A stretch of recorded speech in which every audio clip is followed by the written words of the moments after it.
coming in from Winnipeg, South Dakota, another BCer, Dawson Creek. Where's Dawson Oh, Creek? cool. Awesome. Vancouver, Montreal, Colorado. Awesome. Welcome, everybody. We got a Victoria. Cool. Okay, wicked. Well, thanks so much for hopping in, everybody. My name is Julia. I lead the people function here at Guusto. We are an employee recognition software company that we reshape how companies recognize their teams through rewards and recognition. I'm so happy to be joined here today by Chloe from New Leaf Performance. Chloe, I'll turn it over to you. Tell us a little bit about yourself, a quick intro, if you will. Thank you, Julia. And I'm so happy to be here on behalf of our team at New Leaf. We are a company that specializes both in workplace investigations and then also shaping and assessing workplace culture. A little bit about me: I am an employment lawyer with a business background. I worked in employment law for a few years before pivoting into consulting, really wanting to take a more proactive approach to solving workplace conflicts and workplace issues.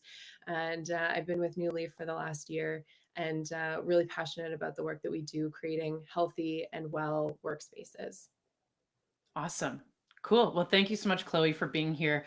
Yeah, really excited to just dive into all things organizational alignment. It was a concept and a kind of, phrase that was fairly new to me. So I'm really excited to learn more from you. To folks joining in, I'm glad you're all used to the chat now that you've let us know where you're from. And so at any point, if you have questions or if there's a thread that Chloe and I are on that you want a little bit more context on, or you have a question around, or just something totally off topic that you want to ask Chloe, pop it in the chat and we'll either address it as we go or we'll also leave time for questions at the end. So don't be shy. We're all here in Riverside. So, just feel free to ask anything that might be on your mind. Chloe, to start us off, what is organizational alignment? How would you describe it? And what does it look like for a company to have organizational alignment? Yeah, so this term or this idea of organizational alignment and specifically organizational coherence Mm, is sort of like our New Leaf trademark approach, and that's really an aspirational state where everything in your organization is working coherently and functioning towards the same goals. And so just like we aspire to have coherence in our body, our mind, our values, and that we also have everything in our life in balance. That's like the aspirational state of organizational alignment and coherence. The state for a business of this nice alignment is really where your business, your people, and your broader environment are all working together and you're performing well, highly motivated, really utilizing all of the energy that is within your organization. cool. Okay. I love that. And Yeah. I love that you talk about it as an aspirational state because I think even when you're describing alignment in our personhood about what we're doing and the people around us, these things are journeys. And so for you, organizational alignment, it's not you're aligned or you're unaligned. It would be do you see this on a spectrum? Totally. And I think that's the cool thing about thinking about coherence and alignment is that same with work-life balance, things are always shifting in terms of priorities. Like sometimes you have a really busy month at work and you need to focus a lot of energy on that. Or sometimes, you're having uh, a family situation and your energy is going towards that. But on the whole, are you coming back to this nice center? Are you coming back to Mm, this equilibrium status? Or are you finding yourselves constantly being pulled in the same direction that's causing a drain on energy or resources, things like that? And so, to your point, it's not that we are like in this perfect wheelhouse all the time, never to shift outside of that, but more, are we coming back to this nice holistic center? And how can we judge whether we're off kilter or whether we're kind of being pulled in undesirable directions? hmm Totally. Eh, yeah, okay. I'm gonna go off script, which is that Yeah. um, what's the relationship between sort of clarity on company vision? So this is our Mm, biggest priority as a company. This is what we're working on in Q1 or mm. 2024 or whatever. What's the relationship between that and organizational cohesion? Because when I hear being Mm. pulled in multiple directions and those things that might lead to like a lack of alignment or cohesion, I'm like, I'm thinking of the North Star of the Yeah. company, something So about I that think I relationship. think that distinction then comes down to priorities versus values, Hmm. and we our work is really focused on value alignment and not just having your corporate values be the things that are like in your mission statement or on your walls, but aren't really being embodied and lived by people day in and day out. So you can say that you're an organization that we value respect or we value honesty, but then, if in your day to day interactions with people, you're not seeing respectful or honest behavior, then are those really your corporate values? Or is it just like something nice that you've said? And to your point about that distinction, you can have different priorities like quarter to quarter, but you want those still to be in value alignment Hmm. with the people and your mission as an organization. So even though we may be like driving really hard on getting a particular product out in Q1, that goal should still be in alignment with the rest of the values that you're purporting to live like internally. Right. So maybe it's more around how we do things and not what we're doing. Totally. I think Cool. that's exactly it. And you know what we love to do is a values assessment where we see, okay, what are people's desired values? Like, what do we think the organizational values are? And then what do we as people who are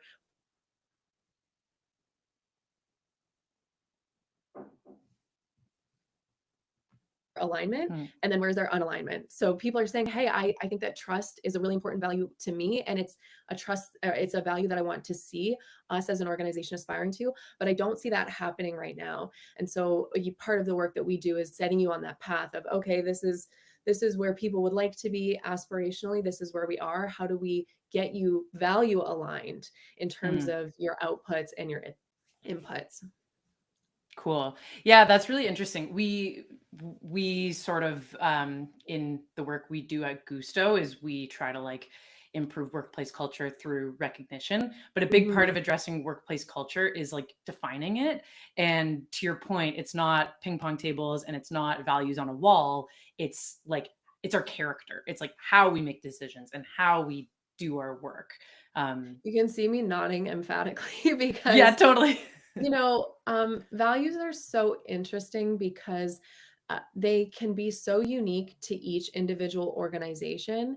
And I think that's where like the real magic is, that if you're so clear on what your values are as a company, you can attract people who share those values, and then you do have alignment. And so it's not to say that some values are good and Hmm. some are bad. Some have the potential to create entropy, and some, are exclusively focused towards optimal outputs.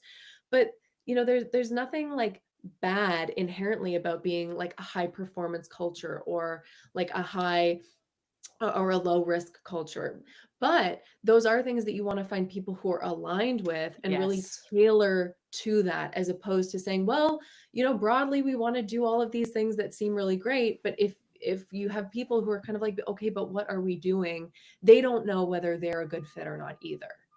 Totally. Yeah, I'm now nodding emphatically because I did a video on this recently because I just like in talking about culture, same with alignment and cohesion. Like there's not good culture and bad culture necessarily. You could just look at Mhm. it as like different cultures that best fit different types of people. And so Totally. the point I was sort of making was like in the recruitment process, like how can you ensure that like you are attracting candidates who are going to be like into your culture because it might, you know, they might want an office culture or they might want a this and that. And so it's not about like being like, we have the best culture ever. It's like, no, no, we have this culture. It does that match what you're looking for? So We have the most um coherent culture.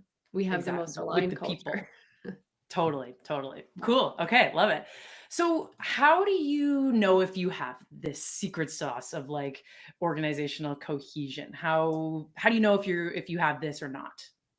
Yeah, I think you sort of know it, and that may sound like a little too out there for people, but you can see it happening very tangibly in certain actions. You know, colleagues are excited. People come to work, they're energized, they're ready to attack the day. They enjoy the people they're spending time with. You can see that they're motivated about the impact that they're having, both within the organization and then out there in society.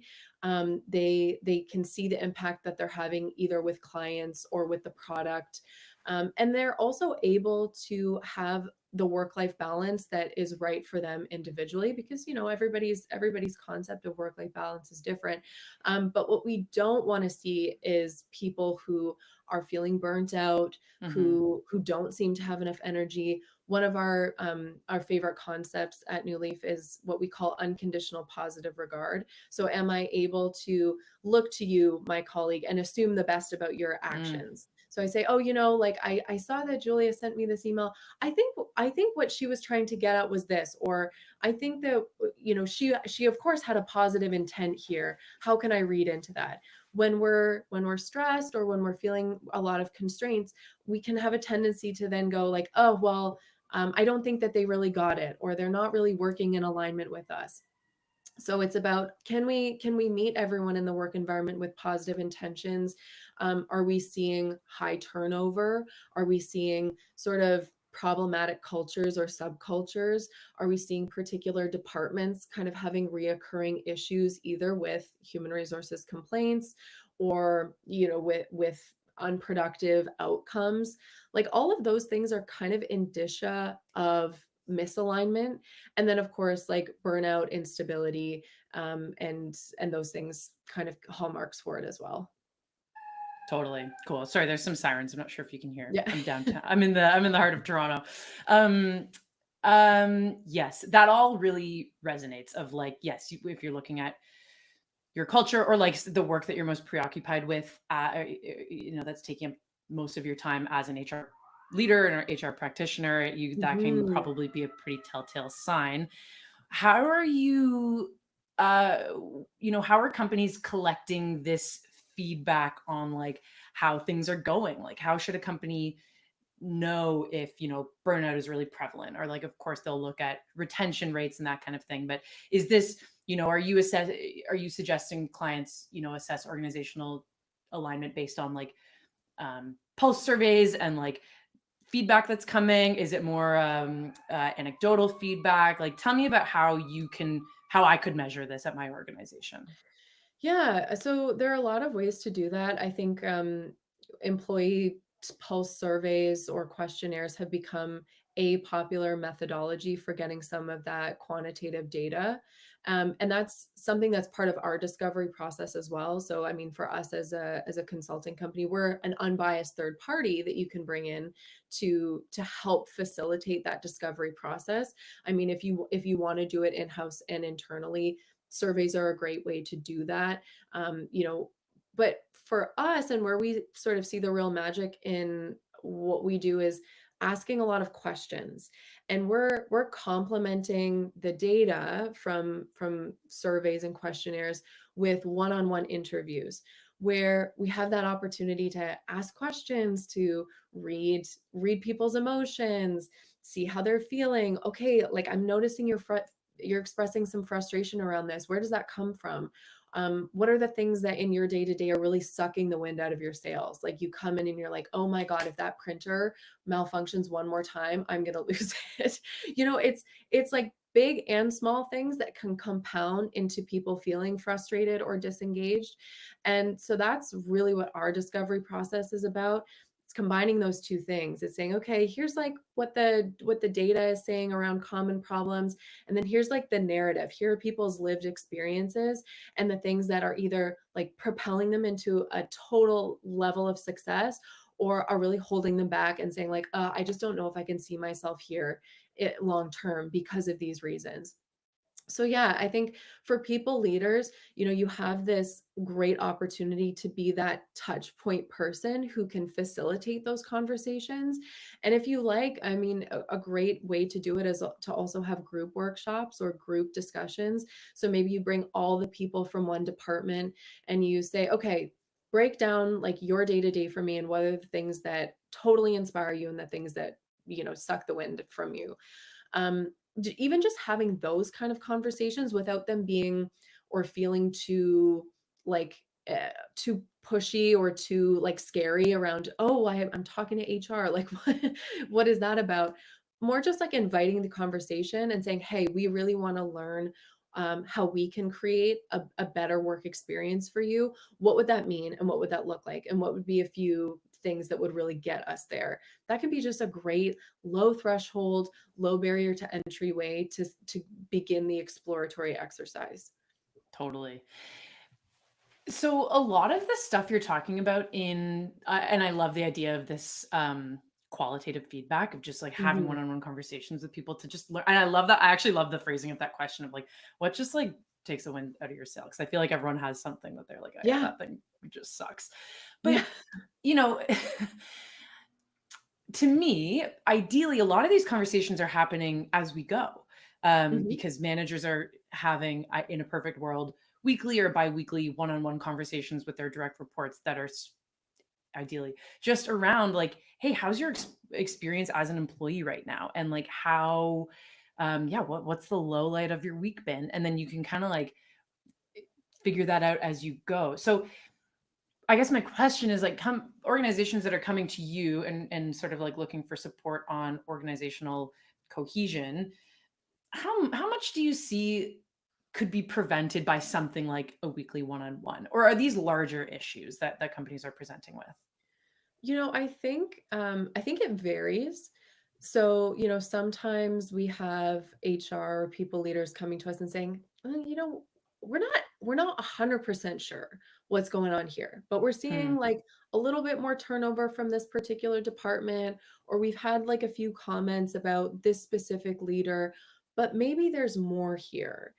How do we go about that?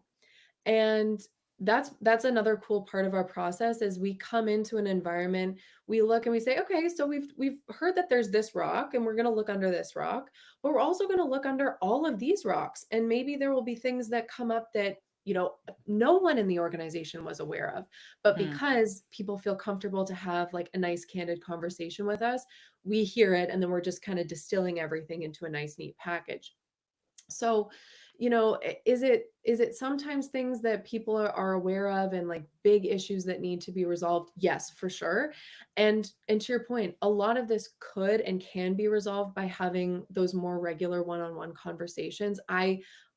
We're huge advocates for that as well. Like the more authentic, transparent conversations that leaders can have with their direct reports, huge box tick to make sure you're not Hmm. having problems of entropy or disengagement. But sometimes the issues are systemic, and that's another really important part of like our organizational coherence model is there is interconnectedness to a lot of what happens.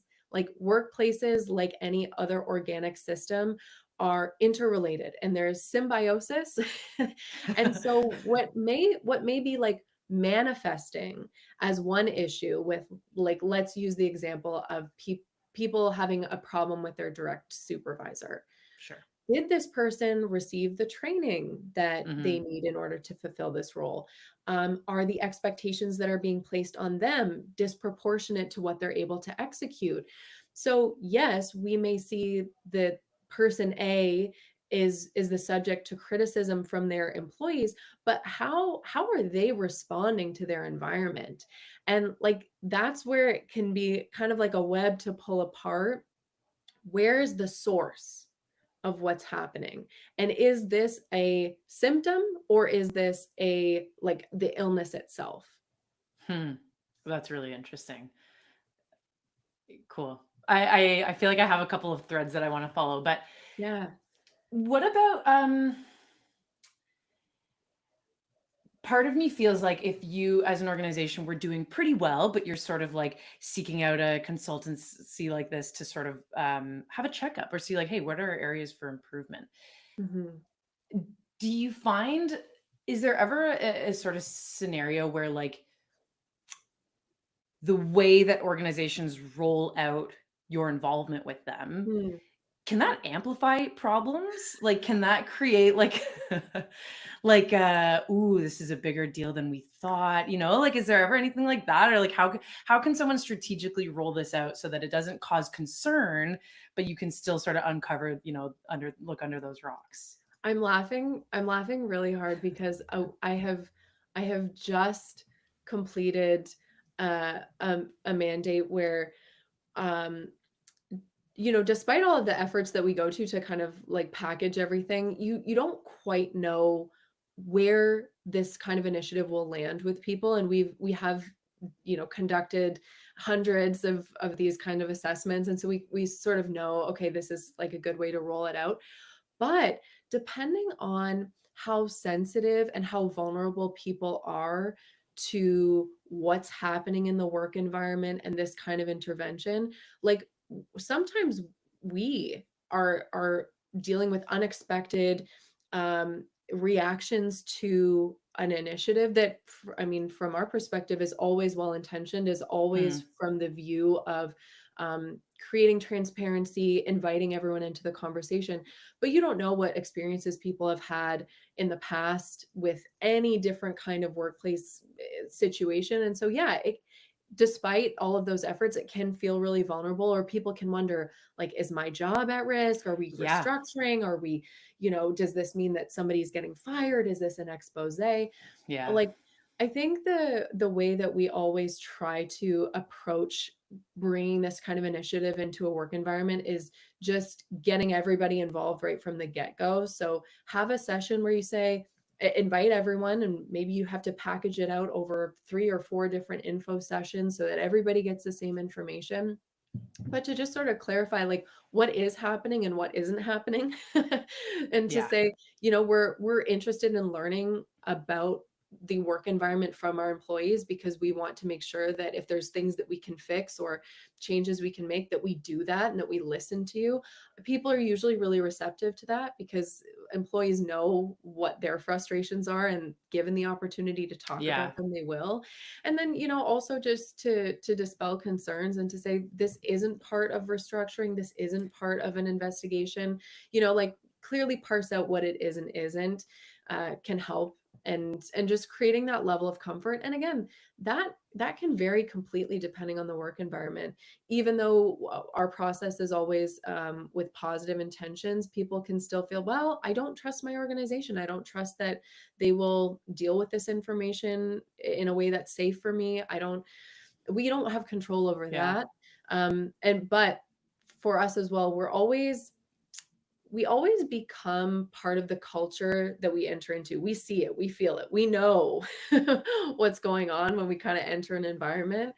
And that in itself is information for us that we can bring back and say, hey, there was a lot of reactions to having somebody come in and assess the workplace culture, which can be an indication that people are already feeling vulnerable or feeling threatened, feeling unsure about where they sit.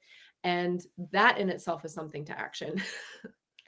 that's really, it's very meta, but it's very interesting that Yeah. like, yeah, and I think especially in times like these where like the job market's been pretty tumultuous the last probably like 2 3 years now. Yeah. um yeah, that's, I could certainly see that happening. And so, and I think to your point of like, hey, this isn't for us, to restructure, this isn't this, there's the I think leaders probably often underestimate just how important it is to say those words and like Yeah. explain the why, like, hey, who are these people and why are they coming in? We talked earlier about having unconditional positive regard. You kind of have to assume that people will be skeptical. Like, you can't assume that people are going to have that when you're bringing in, this unknown variable. Mhm. Mhm. Or even if you're doing it internally, even if you're not Yeah. bringing in a third party to do it, unfortunately, there people have a bit of a level of distrust of HR or people Hmm. resources sometimes, and it's because you're walking that really tough line of serving employees while also, making sure that you're part of the business operations. So, there's vulnerability in that in itself.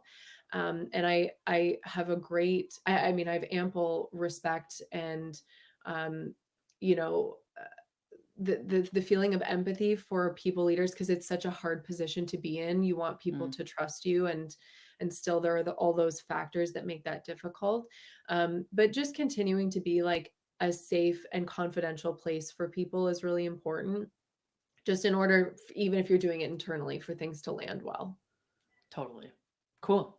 Okay, let's look at the positive of all of these things. So like, Yeah. what about organizations that have great organizational alignment, cohesion? What are they doing? Like, what's their, what's their secret, or what are some common threads maybe you see among Mm. companies who are doing this stuff really, really well? I think probably the biggest like indicator of success in that area is authenticity. Hmm. People know very quick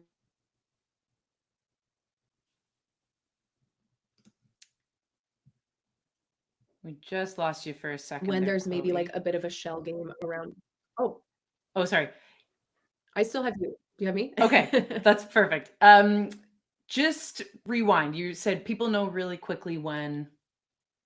They know really quickly when their leader is being authentic and honest and Hmm. transparent about things that are happening, and when perhaps there's a bit of a shell game.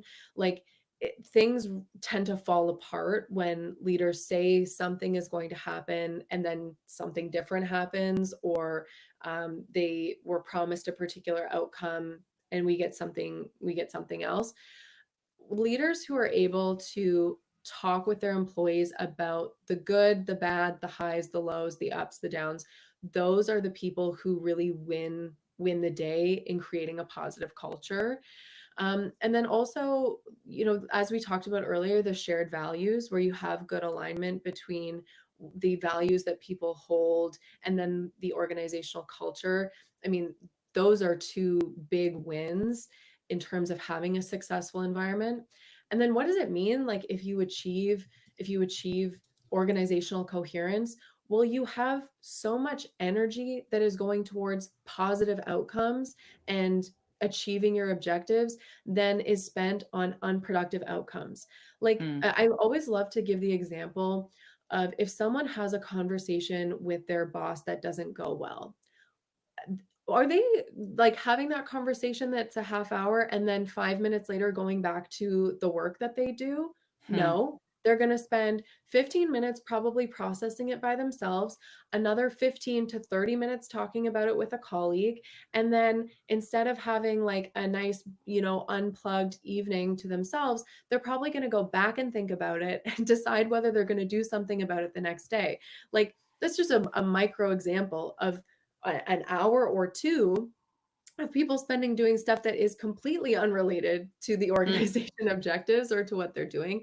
And this is not to say that we're treating people as, like tools to achieve outcomes, but it is really great when people can spend their energy doing stuff that they're excited about, that drives the initiatives forward, instead of being stuck in these hamster wheels of frustration, of disappointment, of anxiety, whatever other human things that come up as a result of stuff that they experience at work that isn't great. So the win is that you have all of this extra energy and resources that can go towards actually doing the stuff, Hmm. because we know how much it costs to have recruiters and to do staffing for vacant positions. We know the cost of training, of up leveling employees to get them onboarded, get them ready. All of the institutional knowledge that gets Yeah. lost when you have somebody leave. Like, there are costs to all of this. And if you can turn those costs back into like revenue generation or output generation.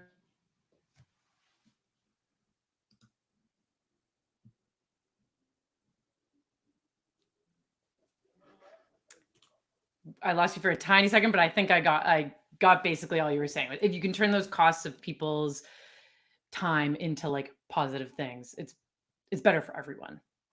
Yeah, yeah, and I mean, like, it's better for the humans who are doing the job, because they feel that they're we all want to add value. We all want to Hmm. feel like we're doing something that is meaningful. Like I think that's a universal human experience, is wanting to create meaning and carve out an existence that is meaningful to us and to Yeah, our families. And so where we can, and again, we're like human system practitioners, so we want people to in all aspects of their lives be successful and thriving and happy. And we spend more time at work than we do almost anywhere else. And so work is really our most significant opportunity to um, like be a positive influence in someone's life as opposed to a negative influence. totally.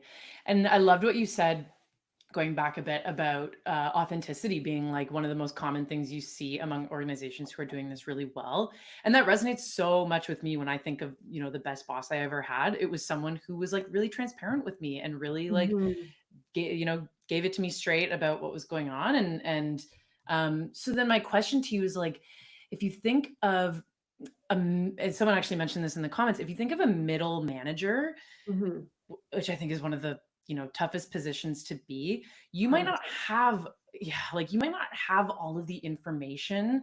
Like you could want to be as transparent as, well, yeah. Oh man, so many questions on this. One, like how can middle managers successfully do this maybe without all the information? And two, how can people be like really authentic and really transparent, when maybe there's stuff that you just can't divulge sometimes? Mhm. Um, how can you tap into authenticity even when there are restraints? Yeah. I think the biggest key to that is um like it can be the simplest thing to say to do and the hardest thing to do in practice, but it's constantly flexing the muscle of truth and um, being unafraid to have hard conversations. Because again, I think for a lot of employees, the place where they feel most uncomfortable is like when they don't know where they stand, or where they're unsure if they're meeting expectations. Things like that are really huge sources of worry for people. Hmm. If you as a middle manager can eliminate some of that, you automatically will earn the trust of the people who work with you. I don't think anyone has the expectation that their boss is going to say that they're perfect all the time and that they've never made a mistake or never done anything wrong. But it's more like having the empathy to recognize that it's always hard to receive feedback, but doing it in a way that's kind, considerate, and creates a safe space for achieving better outcomes. Like the coaching that we do with senior leaders is always around how can you just change the tone of the conversation to make it something that's beneficial for everybody. So it's not what people I think confuse a lot is that being nice is the way Hmm. to be a great leader, and being compassionate and kind is so important, and so is really being authentic and having the tough conversations and saying, hey Julia, like I know you worked really hard on this, and thank you so much, I'm so appreciative of your efforts, and I have some notes and I would love for us to unpack them together so I as your manager can help you grow, can help you achieve, all the things that I see for you in your career. And it does take a lot of energy to Hmm. position those conversations, which I think is the biggest issue for middle managers, is always feeling the crunch from both Hmm. ends. And so, what is great for organizations to do to support those individuals is give them a bit of a buffer. Like we can't be expecting our middle managers to be driving 100% productivity 100% of the time with no margin of error and no depth of bench on their teams. That's how you're not going to give a leader the room to even just have real conversations with people. So I think, yeah, if that was like the skill for middle managers, it's just pushing yourself to have those difficult but important conversations, and always approaching it from the view of trying to create an optimal outcome for everyone. Saying like, Hmm. I'm doing this for your growth, I'm doing this for our collective benefit. I'm giving you this feedback so that we can do better going forward. those healthy reframes can just be the difference for someone hearing feedback that feels like, oh, I'm not doing a good job and my manager hates me versus, Totally. wow, okay, I'm so glad that my manager was able to be honest with me about this. I appreciate that. And I know that they're giving me this feedback so that we can be better collectively. Yeah. Explaining the why behind things goes such a long way of like, That's such a oh, good it's not point. because I suck. It's because we need it for this reason that my manager explained to me. Great. I can get Hmm. behind that. Hmm. And then the other big like ding, ding, ding that's popping off to me is like, it's so much easier for you, my manager, to, deliver like tough feedback every once in a while when there's a culture of like trust and recognition for the great Yes. work that I'm doing. And so um yeah, I think we see like it's best to kind of have 5 to 7 pieces of positive feedback for every piece of like critical or constructive feedback. And I think to your point, people hear this and they're like, 7? Like, who has time for that? And I think it's like, yes, but it doesn't, dispelling a little bit of like, it doesn't have to be big, it doesn't have to be monetary. It can just be an acknowledgement or even a comment on a document of like, ooh, love the way you phrase this. Boom. And then Totally. that way you're like building the trust. It's not even about being nice. It's about building like a strong relationship and building trust with your direct report so they know Mhm. you think they're great. 7 times for every time that there's something that you can do a little bit better. So it's such a, yeah, there's so many ways to like build that trust and that ability to be authentic. Yeah, I love the analogy of marbles in a jar, and like every time you have like a positive or a trusting relationship with someone, you there's like a metaphorical marble that goes in the jar. And then when you like need to cash in those, either you're taking a big risk and you're asking someone something that you may be nervous about, or you need help with something, you're going to go to people who have a lot of marbles in their jar, meaning like you've built up a lot of Mm, interactions together that make you feel comfortable. Hey, I know how this person's going to respond, and I feel comfortable that they're going to like meet me and receive me well. So I'm going to go to them, even though someone may be better suited, more capable, more able to help you or deal with your issue. If you haven't built up the rapport of being able to judge how that person will receive you, you're not going to go to them.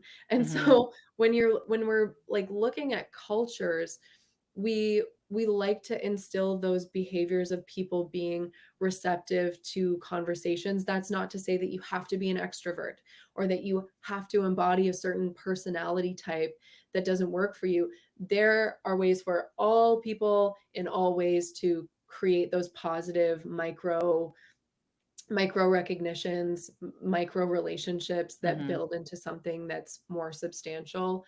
And yeah, to like keep that ratio in the positive direction Totally, is totally. important. Yeah. Well, I even found, so we're a fully remote company, and I even found after our offsite retreat last about a year ago, like, oh, how much easier it was to come back and work with people or ask them for things or challenge them on things because I was like, oh, like we have built this rapport. And so Yeah. it really spoke to me of like, A, the importance of getting together when you can, but also the importance of like intentionally having time for what I call shooting the shit and just like chit chatting Yeah. with people just to build the relationship so that when you do have, when you're butting heads or when you need something or when you need to, give critical feedback, like we already know we have a rapport and there's some Mhm. trust there or some semblance of relationship. So, Mhm. um, cool. Okay. So, um, let's see. We've talked a lot about like HR leaders being at the helm of this change and this improvement. But like who is responsible for driving change in alignment Mm. or driving alignment at the organization? Is it HR? Is it executive team? Is it managers? Like Yeah. where does this live? It's such an amazing and important question because I think we would all agree that HR has traditionally been the least understood and most undervalued corporate service function. Like people have this innate understanding for what accounting does, for example, or like, and there's like a level of respect that comes along with that, that we would love to see recognized much more for people resources for HR, because like any corporate function, they lead programs and internal initiatives and their own internal changes. So yes, there will be a part of some functions that will be owned by HR, but only like business line owners can drive change within their individual unit, like with the mandatory collaboration of functional experts in the field. And so really, it, depending on the scale and scope of change that's needed and where that needs to live, will sort of drive who owns the change. Hmm. Because it's not that HR has to or should be responsible for all of it. I mean, some things that live specifically within a particular business line will need to be owned by the person who's responsible for that department.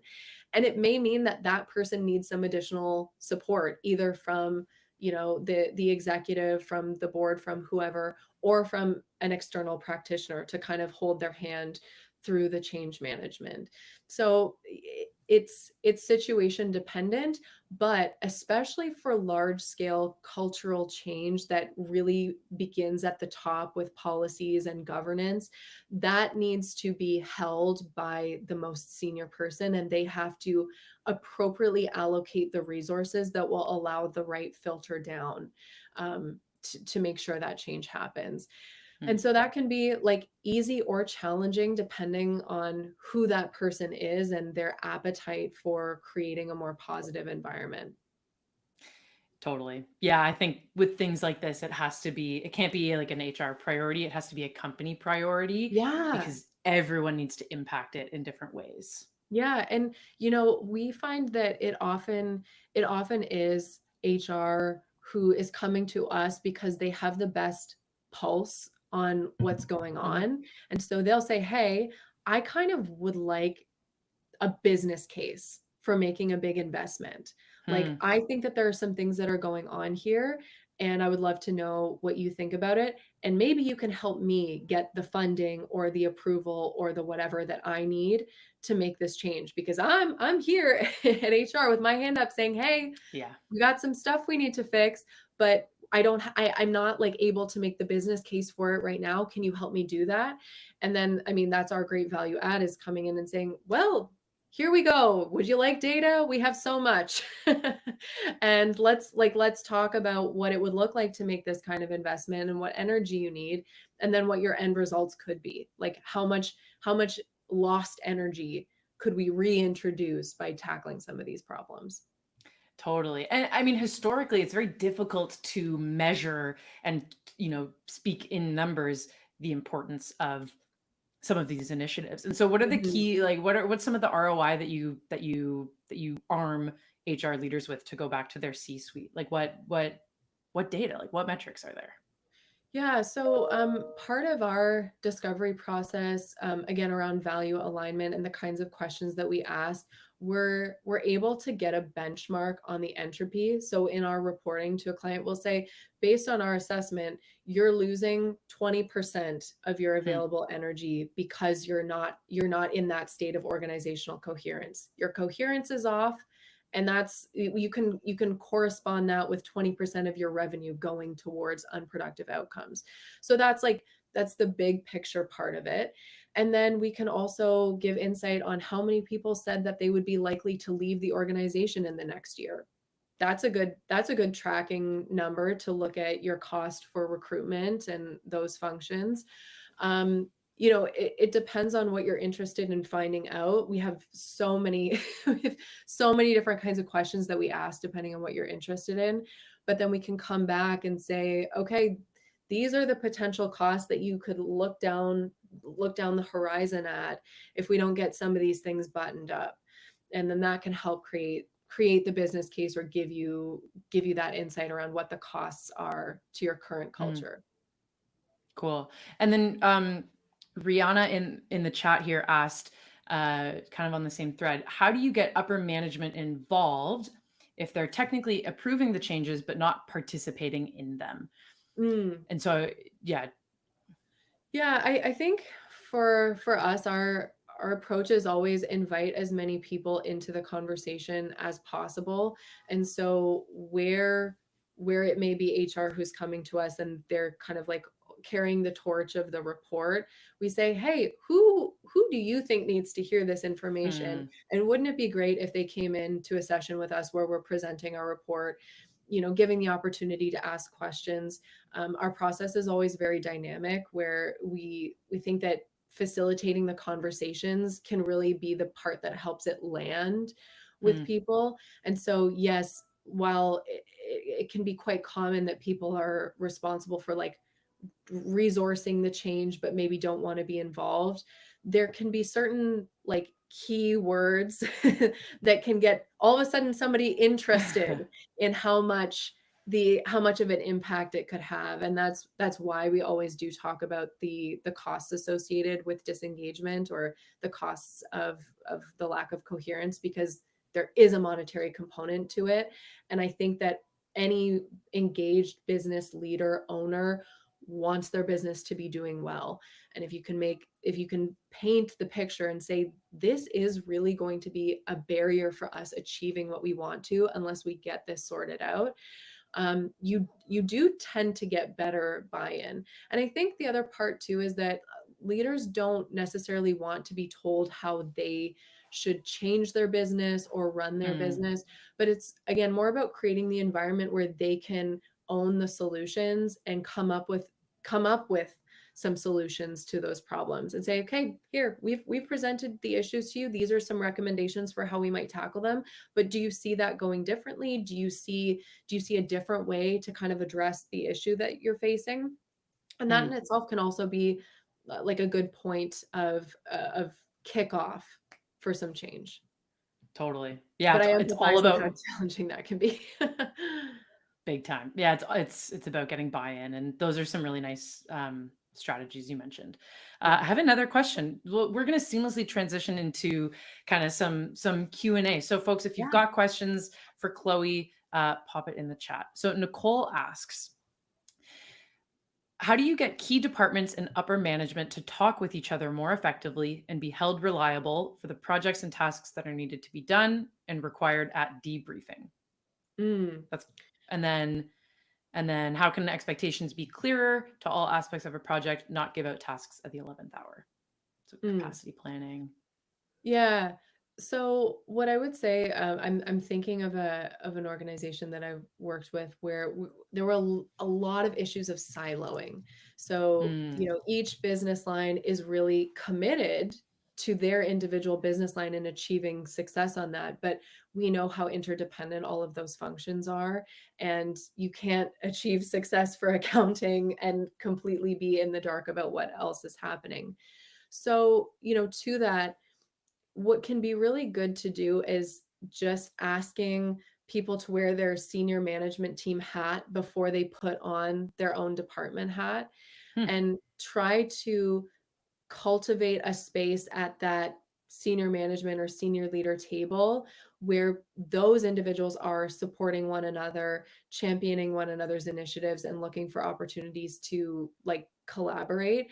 Because yeah, when you have your business line hat on and you're thinking only about kind of that downline, it does impede your ability to cross collaborate. And I think that's where recognition and rewards is super helpful. You want to create a culture where people are rewarded for wearing their collaboration hat before their silo hat. hmm. So if that's something that you want to implement culturally, look at the ways that you can reward people for having that team focus or that group outcome mindset before their individual achiever mindset. Cool. I love that. And probably also like creating systems, like making that happen systematically rather than like I shouldn't have to have such great initiative that I seek out my counterpart in a different department. Like ideally there's a space an intentional, meeting or space for us all to come together as department leads to Mhm. ensure we're aligned. Is that, Yeah, would well, you? I think that the point you made is so important, which is intentionally creating the space for that to happen. Because, yes, like we know how busy the day-to-day reality of work life is, and that sometimes those are things that we want to put off. But if you want to create a culture where people are working together and are collaborating, you need to reward it and resource it appropriately. Mhm. Yeah, drive use rewards to drive the behaviors that you love seeing. And yeah, Exactly. Yeah. cool. Okay, let's see if there's any new questions coming in. Getting some chats. Okay, cool. Okay, my last question that I had, because when I sort of, you know, read about what you folks are doing over at New Leaf, there was a lot of emphasis on wellness. And so, like, tell me Mhm. about how wellness. I mean, I think we all know that like our employees are whole people, and we've talked Mhm. about that a little bit of like we're not just at work for 8 hours. It's also like what happens outside of work. But yeah, like tell Mhm. me how wellness plays into all of this organizational cohesion. Yeah, it's really at the center of everything that we do, because I think what makes our team so passionate about this work is that we've all been in environments where our wellness has been compromised, or we're in that dysfunction, and we know everything that we're capable of doing, but we've been in systems that don't support that. So, what does wellness look like, and how does that relate to organizational coherence? Like, culture is 50% of your success rate as a business, and how people show up to the environment is a huge indicator for what the culture is going to be. So, following that thread, um, prioritizing wellness and making sure that employees have the space and the ability to be well both in work and out is like a way bigger success metric than I think Mm, a lot of business owners want to recognize. And it's not about things like, oh, well, we're like having a yoga class at work. That's great. But if people are like looking at their watch and thinking, oh my God, I've got a call that I have to go back to right after this, and they're not able to actually unplug, then good that you had the yoga class, but people are not more well as a result. Wellness is so multifaceted that it depends so much on each individual. Like, for some people, wellness is having time to unplug and spend with their family. For others, it's, I'll work like guns blazing from 9 to 9, but when I'm on vacation, don't talk to me. hmm. Or some people say, like, I'm cool to work on the weekends, but if I need to pop out to a doctor's appointment, or I want to, go do my grocery shopping at 2 o'clock, that's wellness for me. Like, you Totally. can you can catch me on Saturday afternoon on a call, no worries. But it means that you have to build some time for me in the rest of my week.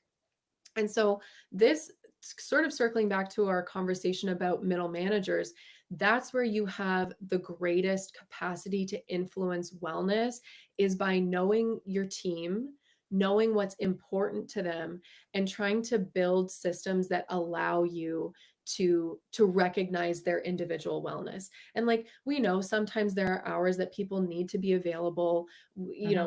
We've all worked in environments where there's only so much give that you Yeah. can do, but wherever possible, trying to be creative about the flexibility or options that are out there is so important. Like, it's the sky's the limit. Like, give yourself a blue sky look at how you can make work feel like flexible and in flow for employees, because like that will influence their wellness huge. If they know my boss recognizes me as an individual person, sees the things that are important to me, and I can see them trying to at least adapt the way we work to benefit my wellness.